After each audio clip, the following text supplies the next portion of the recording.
Hi everyone, welcome back to Pine Hollow Auto Diagnostics.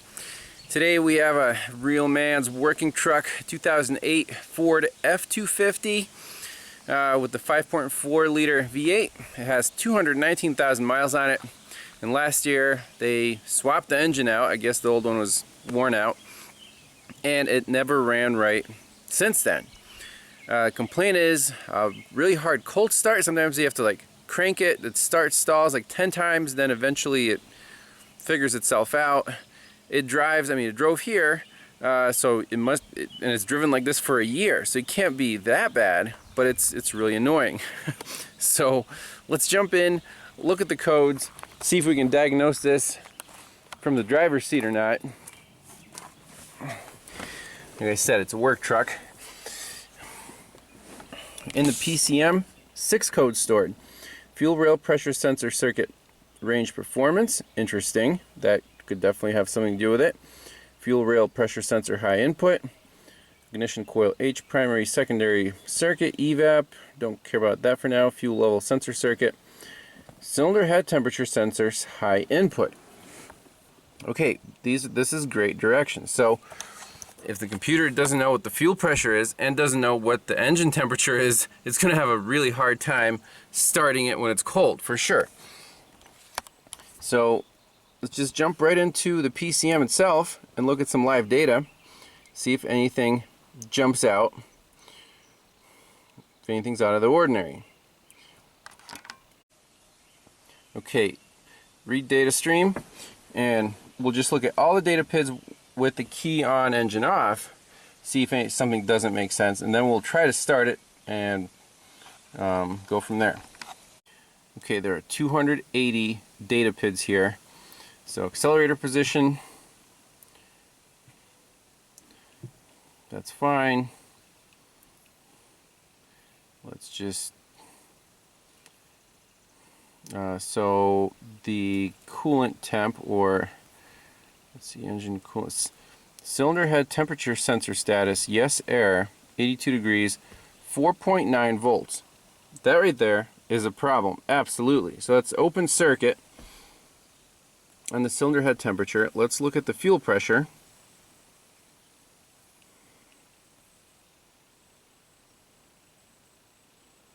There's evap stuff.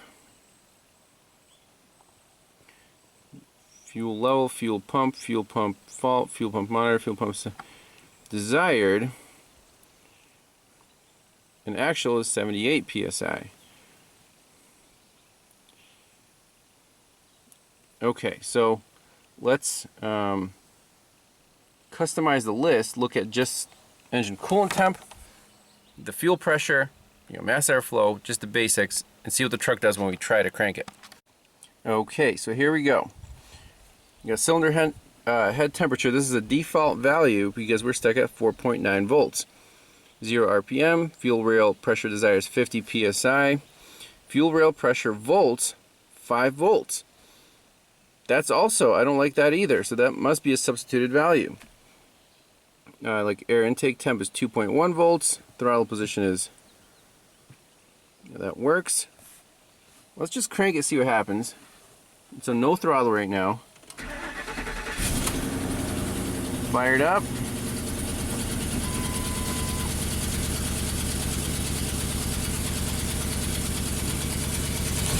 You would think after an engine swap they would do the exhaust manifolds, but who knows?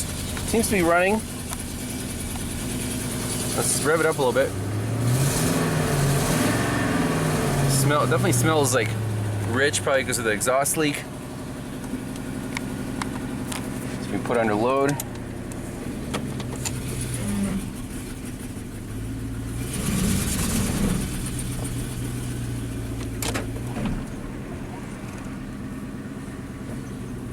Hey look, fuel rail pressure came back. Interesting. 40 psi there. What the heck?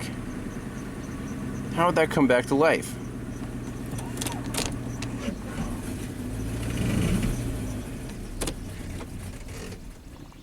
Okay, there we go, it's stalled out.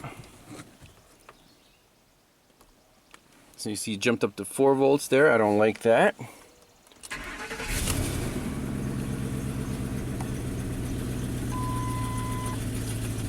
Boop, boop, boop. Okay, very, very interesting. So we got 2 issues here, looks like. Fuel rail pressure, volts. That should not be this high right now. Truck's not even running, fuel pump's not on. Why is it climbing? And then cylinder head temperature, volts is also stuck at 5 volts. So, awesome. This, I'm guessing, shouldn't be too long of a diagnosis. Okay, so our fuel rail pressure sensor is right here. Let's look at scan data while just wiggling this connector. Yep. Okay, so 2.3 when I'm pushing down on it. Steady, and then when I lift up, 5 volts. Bingo. So the problem is right here in this connector. Let's take it off, make sure the pins are good. That's going to be one problem, and then we can find the engine coolant temperature, the head temperature sensor, and it might be the same issue. But that's awesome right there. Watching scan data while doing a wiggle check. Boom, nailed it. All right, let's unplug this sensor, see what's going on. There are 4 pins. Use a mirror to look into that. 1, 2, 3, 4. And we just tighten the pins, spray some deoxit on there, see if the sensor comes back to life, do a wiggle check again. So out of these 4 pins, only the right one has any sort of spring tension left. The other ones are so loose. So what I'm going to do here, I took the little plastic retainer out and just gently try to squeeze these pins back together.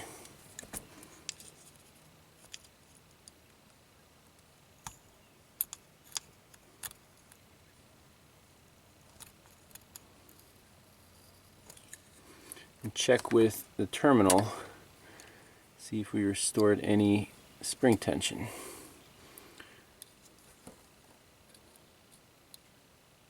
Let me do that carefully off camera. We'll spray it with deoxit, plug it back in. So one thing you can do for really loose pins is actually pull it out, and on the side there's a little hole that you can use to kind of rejuvenate that spring a little bit, just bend it back. So now when I stick my lead in, it actually has some drag on it. So I'm happy with that. Let's put this one back in and go on to the next one.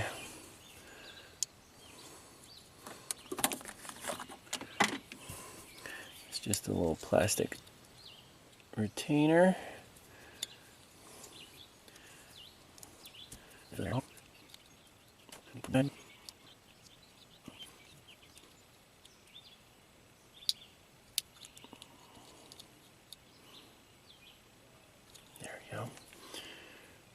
So this one's coming out.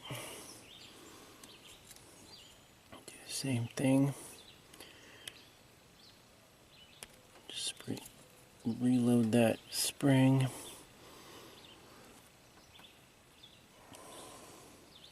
And do the drag check.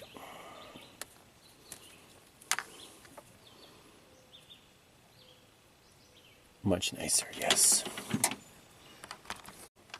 Alright, final check of the connector with the retainer in. So there's definitely drag, drag, drag, and drag.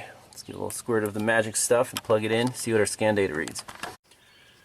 So, Deoxit D5 is my favorite contact cleaner for general use, and so I'm just going to start it. I'm going to look on scan data here. I see fuel rail pressure says 5 volts, and plug it in.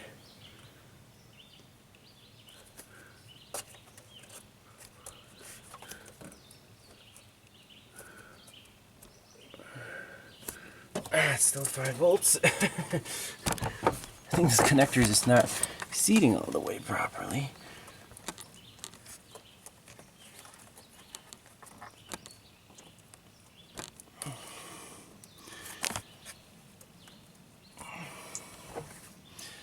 it's still 5 volts. Let's see if I tweak it. We go to 2.79. So what is the deal here?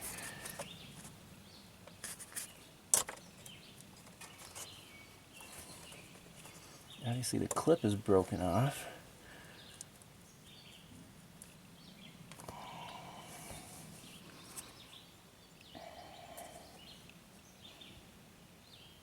So it needs downward pressure.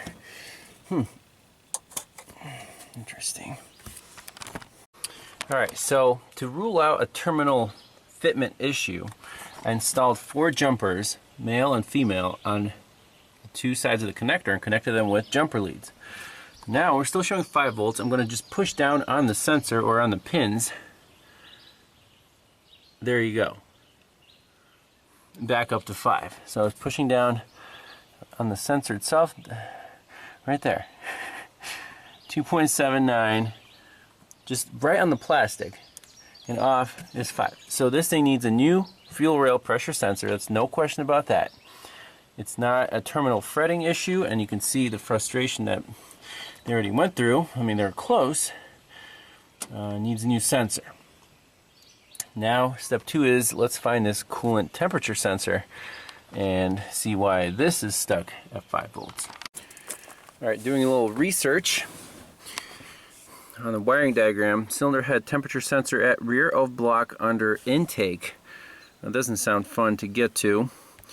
And labor time to replace this coolant temp sensor is almost 4 hours. You got to remove the intake manifold. That's stupid. Ford, come on. It lives right there under the intake, I guess on the passenger side head. Can we diagnose this without getting to the sensor? Well, on the wiring diagram, it's a blue and gray wire. That's the signal wire, and then the green and white is the ground. So we can at least check, the pigtail, if we can get to right here somehow.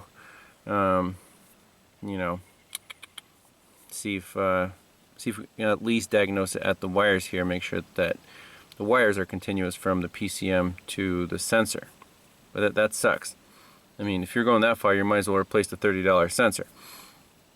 But for now, let's see if the truck runs.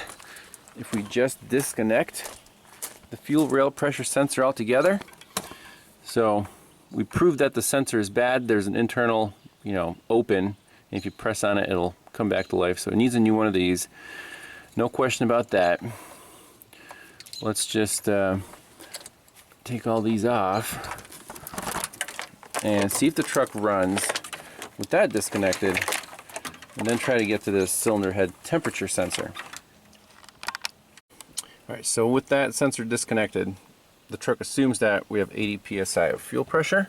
Let's see if it starts. Let's see how it runs.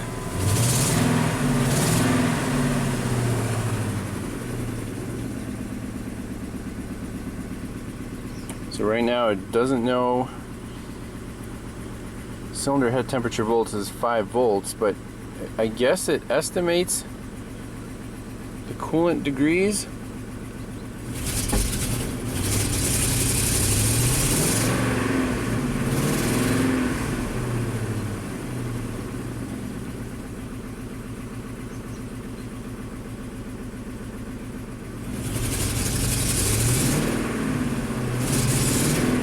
Really not happy without that fuel rail pressure sensor.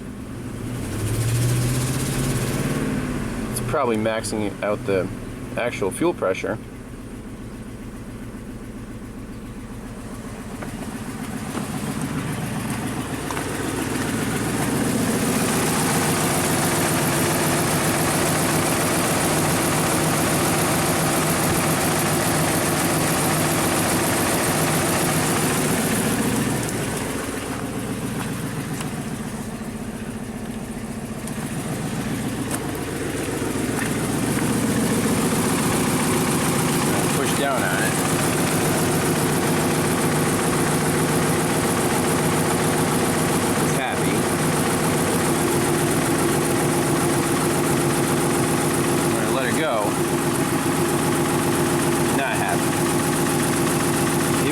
tie with a zip tie temporarily to make it run decent. Alright, so I'm going to put a zip tie. I'm just going to tighten it until our data reads appropriately. Now this is for testing only, unless this is a super budget redneck truck, which it is. So maybe the owner will be like, hey, that's fine, just leave it like that. Okay, so look at that, it's 5 volts right now. So I'm just going to tighten that zip tie up.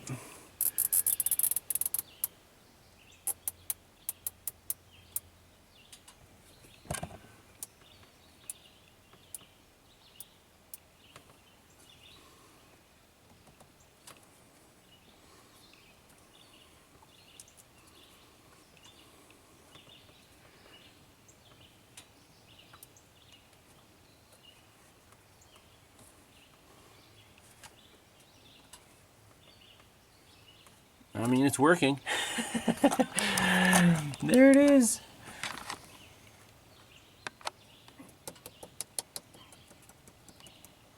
As long as that stays tight, I think it should be in good shape. All right, let's fire up the truck.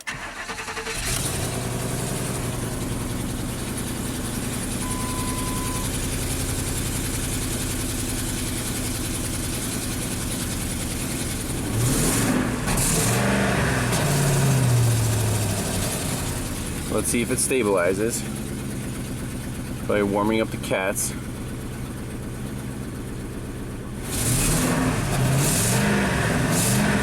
Much better throttle response, much better. I do feel a misfire when you rev it. So this truck potentially has 3 separate issues. Not surprising.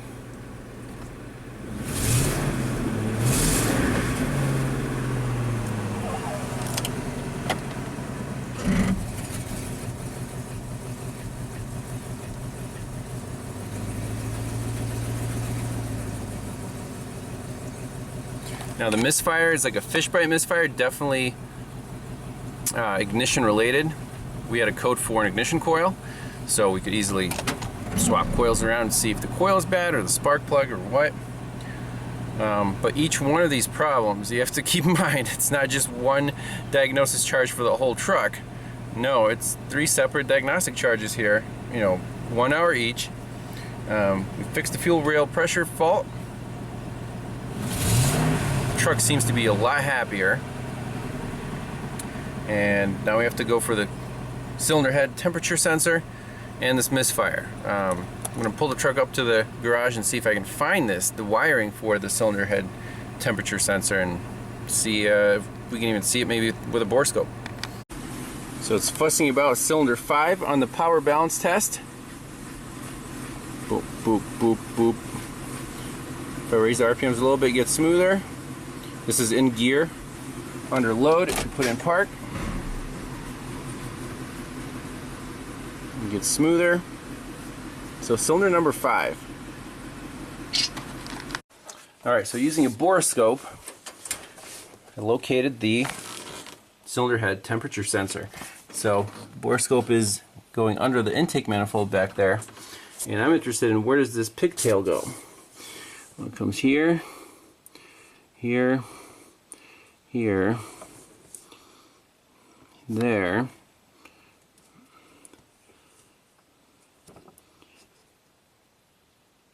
and does it keep going? There's a loom. Where does it go? Right there.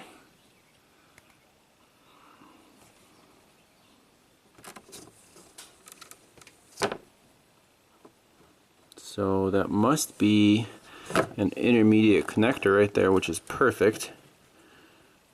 Is it just 1 wire or is it 2 wires? Looks like it's 2 wires. Yep, just like the diagram said. Let me see if I can unplug that, and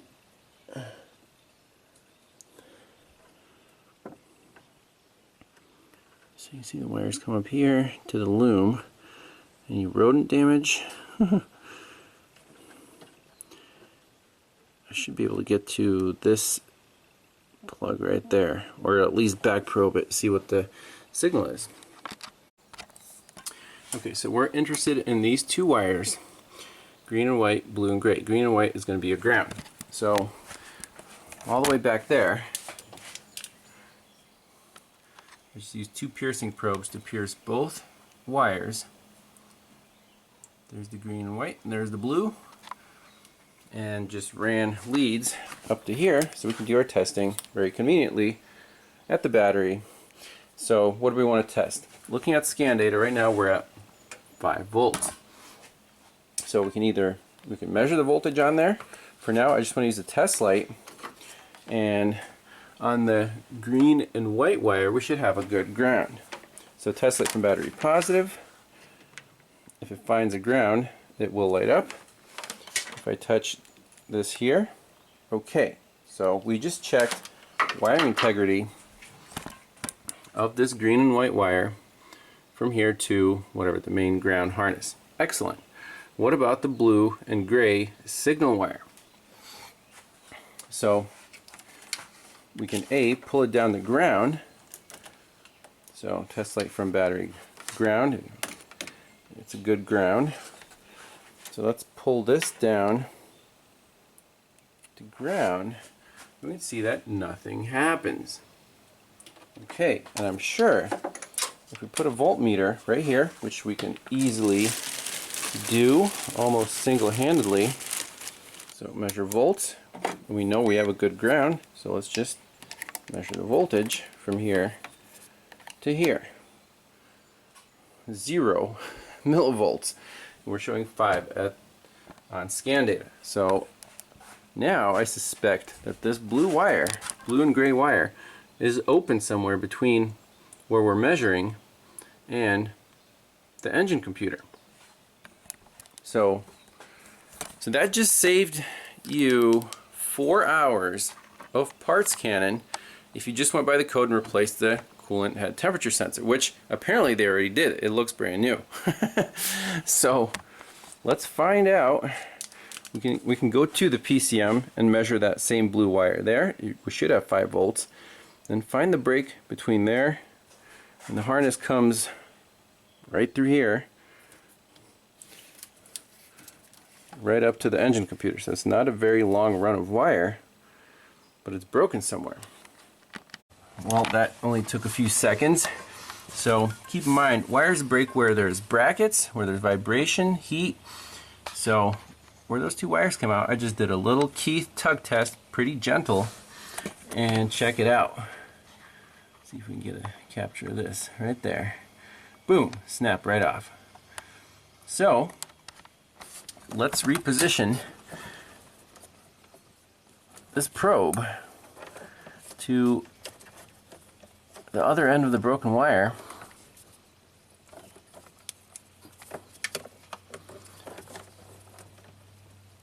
Right here. Once we tighten that probe, our voltmeter should go up to 5 volts. Oh, it's so beautiful. Now we can check wiring integrity. I mean, we could just pull it straight down the ground like this. I love it. So let's we can just jump those two temporarily just to make sure that the sensor itself is fine. Then that'll be the end of the diagnosis. Now the customer wants it repaired. Obviously, we'll go in there, way back there, with a soldering iron, no butt connectors, and repair it right. So that'll take care of that. The zip tie fixed the fuel pressure sensor. I don't see any problems with that. And then we just have to deal with the misfire. Amazing. So I called up the customer. He confirmed my suspicions that this truck is on a budget. He doesn't want to put too much money into it. He just wants it to run right. So basically, in cases like this where a customer brings you a vehicle and wants it diagnosed and repaired, you have to be careful. There's 3 separate issues. So basically we did some of the diagnostics. We still have to do the ignition system, but you kind of have to, 2 hours take a break, write down what you know, give the customer an estimate, and basically verify, do you want me to keep going? Do you want me to stop here? And he said, yep, just do all the diagnostics. The fuel rail pressure sensor, he might get at a junkyard, or if the zip tie holds up, he's totally cool with that. I said I'll solder up the wire. He was happy that that was no parts required, and then we'll finish up with the ignition system. So I'm going to solder this wire. It's buried. I'll just show you the final result, and we'll finish this up. Alright, so the soldering repair is complete on the cylinder head temperature signal wire. See that blue wire right there? I tied up the harness so it doesn't jiggle around. Next step is ignition coils. And on Fords, my favorite strategy is to pull the feed fuse to all the ignition coils and put an amp clamp on it, and then sync it with number 1 cylinder coil, which is right here. So we have 1, 2, 3, 4, 5, 6, 7, 8. We saw on the power balance test number 5 was not contributing, but we had a code for number 8 coil. So that's why we want to do an actual diagnosis here. So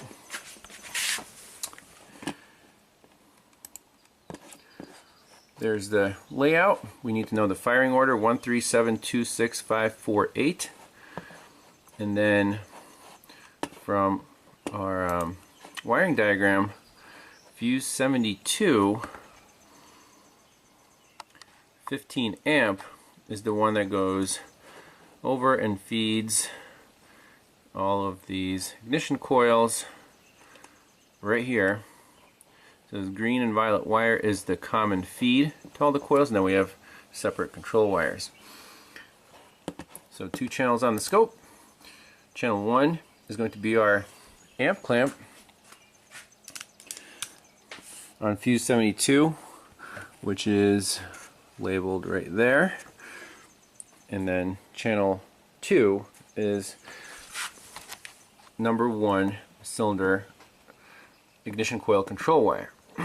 Now the scales here, plus or minus 5 volts for A, and then 200 volts for B, because the inductive spike will be pretty high. So let's run the truck, get the scanner out, see what the power balance test says, and then see if we see any shorted coils or anything of interest.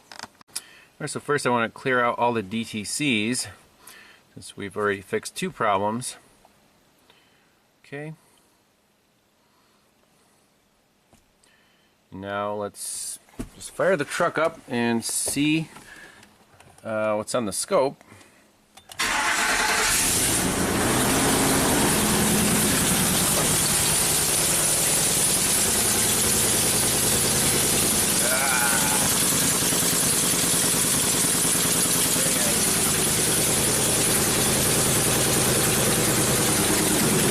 Flip our amp lamp over.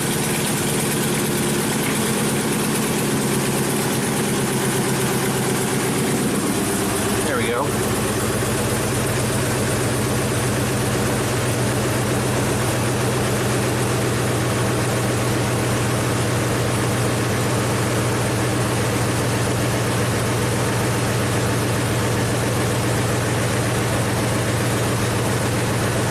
So here are the coil ramps.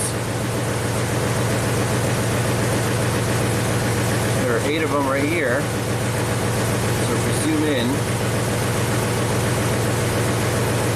we see any shorted coils.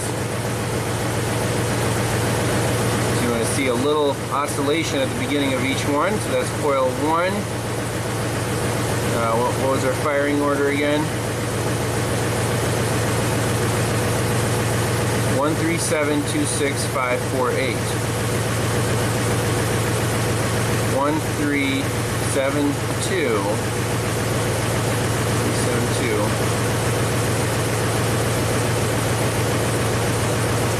1, 3, 7, 2, 6, 5, 4, 8.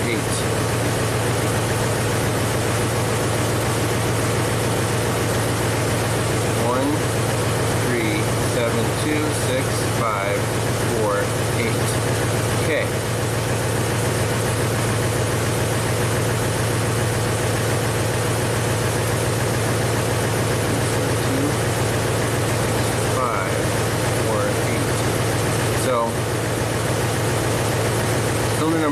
5 was the one that was dropping out, and then 8 had the code for it. Okay? So what we can do is just let the scope run, put a trigger on channel 2,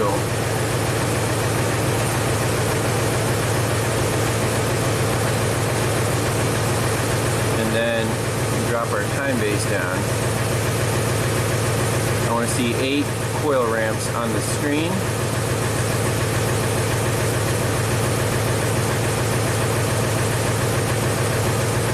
Okay, now we can mess around with whatever. For example, coil number 8 for some reason is taped up. I don't know why.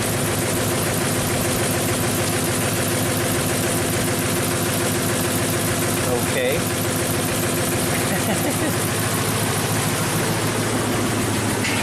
That's probably why. So now we're missing. You should see that on the scanner. Number 8 cylinder is misfired. Let me put that connector back in and we'll focus on number 5. Alright, another zip tie to the rescue on the number 8 coil. I just looped it around the bottom of the coil. That connector is nice and tight now. No more crappy Gorilla tape. So now let's fire it up again. See if we can get this cylinder number 5 to misfire and see why it's doing that. Then we can swap coils like 5 and 6. See if the misfire moves. Alright, here's our power balance.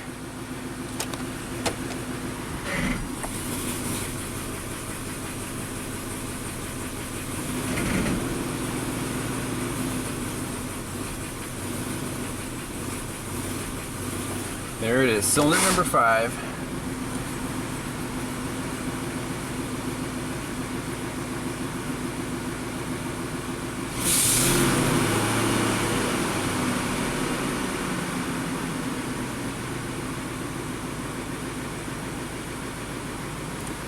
So it just shows up at idle under load. There it is. Now we got the scope rolling. I want to see if we catch that on the scope. So I was about to swap coils 6 and 5, labeled them, took them out. Holy crap!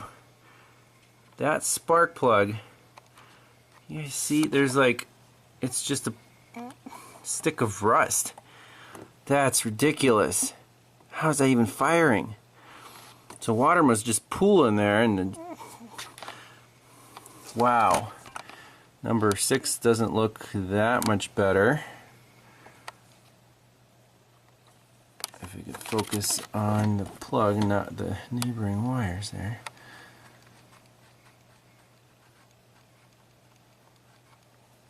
Oh, there's so much crap.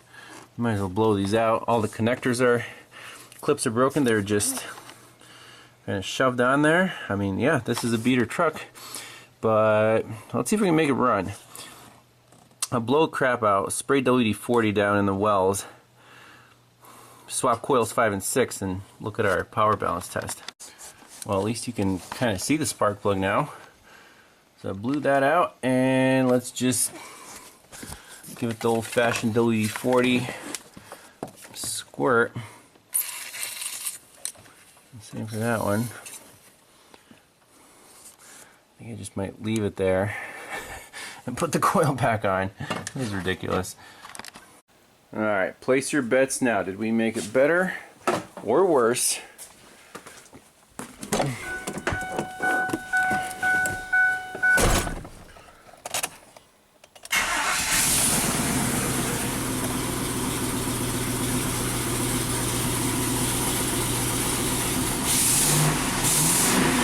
That sounds better.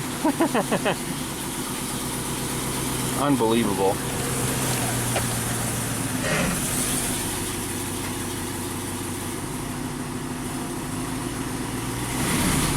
Oh. Cylinder 5 is, holy shit. mostly happy.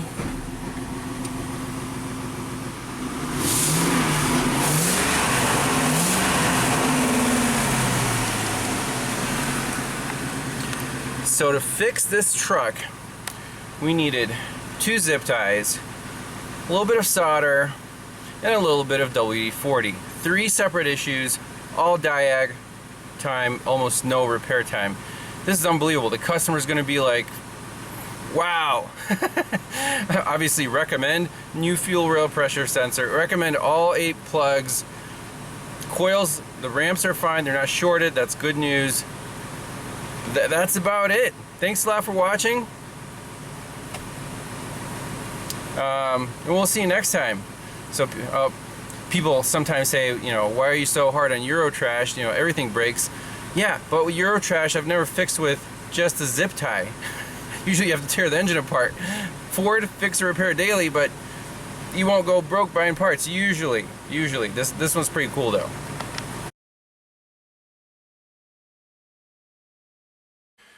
It's a little bonus footage on the Ford. I want to take it for a spin, but I want to check the engine oil before we do that. And as expected, you know, this truck with its impeccable maintenance, there's a little bit of black sludge on the tip of the dipstick, so it's at least 2 quarts low. So I'm just going to drain it out, put in some full synthetic, and then we'll take this thing on a proper test drive. Make sure all of our repairs are sound, and then we can ship this thing.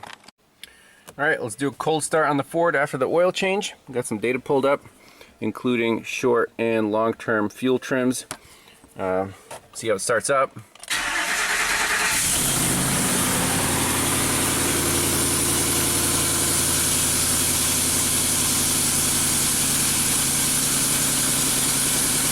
Take it for a spin, lock some data. Should run pretty well.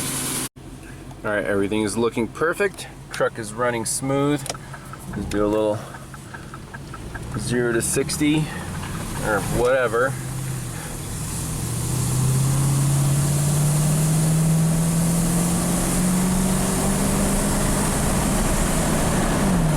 Perfect.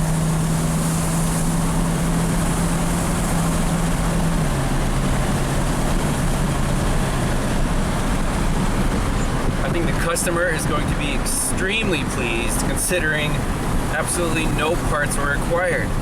Maybe a couple zip ties, WD-40, and what else? A little solder, and an oil change.